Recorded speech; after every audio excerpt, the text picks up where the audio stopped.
दिल्ली के साकेत में हुए दर्दनाक बिल्डिंग हादसे के बाद अब राजनीतिक घमासान तेज हो गया है। हादसे में कई लोगों की जान जाने के बाद आम आदमी पार्टी के पार्षदों ने दक्षिणी दिल्ली के एमसीडी कार्यालय का घेराव कर प्रशासन के खिलाफ मोर्चा खोल दिया। पार्षदों का आरोप है कि इस हादसे के पीछे प्रशासनिक लापरवाही जिम्मेदार है और दोषी अधिकारियों के खिलाफ सख्त कार्रवाई की जानी चाहिए। प्रदर्शन के दौरान पार्षद दक्षिणी दिल्ली के डीसी से मिलने कार्यालय पहुंचे, लेकिन अधिकारी वहां मौजूद नहीं मिले। इससे नाराज पार्षदों ने प्रशासन पर जनता की समस्याओं से मुंह मोड़ने का आरोप लगाया और जमकर नारेबाजी की। आक्रोशित पार्षदों ने विरोध स्वरूप एमसीडी कार्यालय के मुख्य द्वार पर ताला लगा दिया और डीसी के इस्तीफे की मांग की। प्रदर्शनकारियों का कहना है कि साकेत हादसे की निष्पक्ष जांच होनी चाहिए और जिम्मेदार अधिकारियों को सख्त सजा मिलनी चाहिए, ताकि भविष्य में ऐसी घटनाओं की पुनरावृत्ति न हो। फिलहाल इस मुद्दे पर राजनीति तेज हो चुकी है और सभी की नजर प्रशासन की अगली कार्रवाई पर बनी हुई है। और हम लोगों की मांग है कि जो साकेत में जो इमारत गिरी गई है, 5 मंजिला इमारत गिरी गई है, उसके जिम्मेदार कौन है?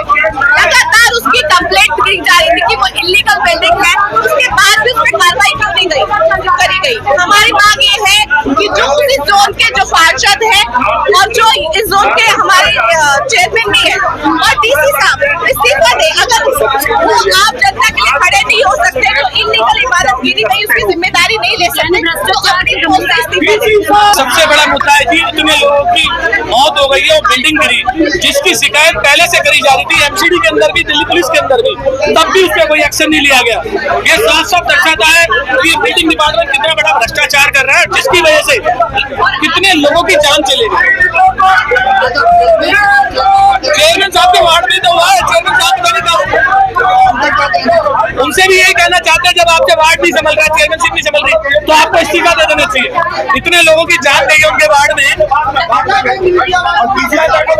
डीसी साहब के इस जोन को कौन चलाता है? डीसी चलाता है। तो सारी करती धरती का पश्चाताप को डीसी साहब को पता पड़ेगा, इस्तीफा उन्हें देना चाहिए। देखिए, भारतीय जनता पार्टी के शासन में इस समय पूरी दिल्ली में त्राही त्राही है और सैदुल्लाजाब में जो बिल्डिंग गिरी है उसकी पूरी जिम्मेदार भारतीय जनता पार्टी सरकार है और उस भ्रष्टाचार में लिप्त अधिकारी हैं। आज ही हम डीसी ऑफिस पे प्रोटेस्ट कर रहे हैं, हमारे सारे यहाँ के जोन के पार्षद साथी, और ये कहना चाहते हैं कि ये जोन में जिस तरीके से भ्रष्टाचार है, डीसी साहब के अंडर जिस तरीके से भ्रष्टाचार को बढ़ावा दिया जाता है, वो बिल्डिंग जो है जो गिरी, जिन्होंने कई मासूमों की जान ली, कई मासूम जो है अब इस दुनिया में नहीं है, उसके जिम्मेदार कौन है? उसके जिम्मेदार भ्रष्ट अधिकारी और भ्रष्ट सरकार है, जिन्होंने पूरी तरीके से पैसा खाकर भ्रष्टाचार कर उस बिल्डिंग को लगातार बनने दिया। 2015 में वो बिल्डिंग जो है बुक हो चुकी थी, सील हो चुकी थी, लेकिन उसके बावजूद हाई कोर्ट में केस चल रहा था, लेकिन उसके बावजूद वो बिल्डिंग बनी और पुरानी बिल्डिंग के ऊपर 2 नए लेंटर डाले गए, बेसमेंट खोदी गई, जिसके कारण वो पूरी की पूरी बिल्डिंग जो है एक मेस के ऊपर गिर गई, कैंटीन के ऊपर गिर गई, जिससे कई प्रतिभाशाली हमारे देश के भविष्य स्टूडेंट की जान चली गई। इसके जिम्मेदार कौन है? कौन है इसकी जिम्मेदार? भारतीय जनता पार्टी सरकार इसकी जिम्मेदार है, रेखा गुप्ता सरकार इसकी जिम्मेदार है। पूरी तरीके से आज डीसी को इस्तीफा देना चाहिए, अपना मेयर को इस्तीफा देना चाहिए, कमिश्नर को इस्तीफा देना चाहिए और रेखा गुप्ता सरकार को ये एसआईटी के थ्रू ये जांच करानी चाहिए और वहां के एमएलए, वहां के जो इस जोन के चेयरमैन है, वो स्वयं उस पर लिप्त है। उन्हीं का वार्ड भी उन्हीं का है, उमेद फोगाट नाम है उनका, करतार सिंह तंवर वहां के एमएलए। लगातार ये सारे लोग जो है वो उस बिल्डिंग बनाने में बिल्डिंग माफिया बन चुके हैं लोग। भारतीय जनता पार्टी का सारे नेता, जब से इनकी सरकार आई है 1.5 साल में करीबन 15 से 20 मौतें सिर्फ और सिर्फ निर्माणाधीन जो बिल्डिंग होती है, अंडर कंस्ट्रक्शन बिल्डिंग होती है, उसके गिरने से 15-20 मौतें हो चुकी है। आखिर ये 1.5 साल में इतनी मौतें क्यों हो रही है? क्योंकि भारतीय जनता पार्टी के सारे नेता जो है पैसे कमाकर बिल्डिंग बनाने का काम कर रहे हैं, अवैध कब्जा कर रहे हैं। ये पूरी सरकार इसकी जिम्मेदार है। पूरी सरकार के ऊपर जांच होनी चाहिए, इनके सारे नेता मंत्रियों के ऊपर जांच होनी चाहिए, कौन कौन बिल्डिंग अवैध जमीन कब्जा करके बना रहा है। क्योंकि ये सिर्फ एक हादसा नहीं है, इसके बाद लगातार और भी ऐसे हादसे होंगे अगर रुका नहीं तो पूरी तरीके से हम ये मांग करते हैं कि डीसी को तत्काल रूप से निष्कासित किया जाए, इस्तीफा दे और जो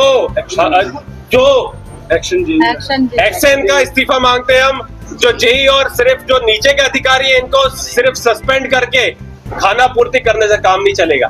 इन्होंने जेई को सस्पेंड किया, खाना पूर्ति से काम नहीं चलेगा। पूरी तरीके से जो बड़े अधिकारी हैं, कमिश्नर तक पे कार्रवाई होनी चाहिए। मेयर का इस्तीफा मांगेंगे, क्योंकि ये कोई छोटा हादसा नहीं है, ये बहुत बड़ा हादसा है। अब वहां पे अभी मैं आपको बता दूं, वहां पे जो रेस्क्यू का ऑपरेशन है वो भी बहुत स्लो कर दिया गया है, ताकि सरकार जो है मौत के आंकड़े जो है छुपाना चाहती है। ये साफ तौर पे बताना चाहता हूँ, क्योंकि हमारी कमेटी कल वहां पे विजिट करी, जो दृश्य है वो बहुत भयानक है, जिसमें से कल जो है सिर्फ एक पोर्शन का सिर्फ 10% पोर्शन जो है वहां का रेस्क्यू ऑपरेशन चला था। अभी बड़ा पोर्शन जो है वो पूरी तरीके से अभी टच भी नहीं किया था उन लोगों ने तब तक। तो पूरी तरीके से भारतीय जनता पार्टी मौत के आंकड़ों को छुपाना चाहती है। अगर ढंग से रेस्क्यू ऑपरेशन किया गया, कई सारे फिगर अभी बढ़ सकते हैं। तो भारतीय जनता पार्टी अपनी नाकामी छुपाने के लिए, अपना भ्रष्टाचार छुपाने के लिए ये सब कृत्य कर रही है, बिल्कुल बर्दाश्त नहीं।